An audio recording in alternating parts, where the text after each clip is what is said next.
សូមនមស្ការចម្រើនពរពីវត្តសុទ្ធកណាទីនេះគឺជាប្លង់ដីថ្មីដែលគេកំពុងតែ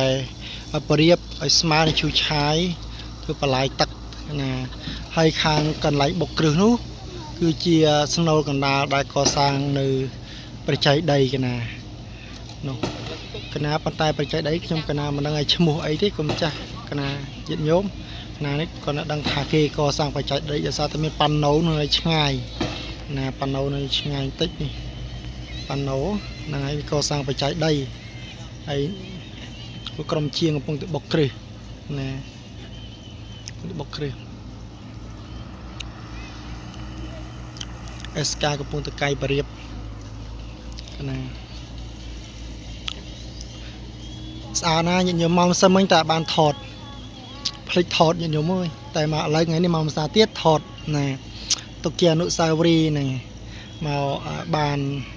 អនុមោទនាបុណ្យជាមួយគុណចាស់កណាញាតិញោមមានសទ្ធាជ្រះថ្លាចូលរួមចាប់ផលកសាងនៅ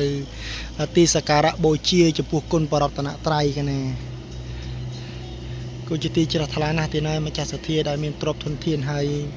លះបង់ទ្រព្យធនធានដើម្បីយើងមកបូជានៅក្នុងពុទ្ធសាសនាកសាងនៅទីសេនាសនៈពូជនីយដ្ឋាន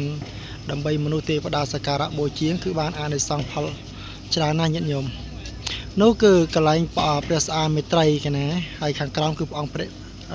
គឺអាងនាគទៀតខាងក្រោមអាងនាគមានញាតិញោមចូលទៅទេសនាច្រើនណានេះបន្លាយទឹកទៀតភ្លៀងមកញាតិញោមឃើញដីសាមភ្លៀងមកហើយដីនេះស្រត់ញាតិញោមណាចាំមើលឆ្នាំក្រោយនោះហើយជាមួយឆ្នាំរូ2ឆ្នាំទៀតហើយជាហើយ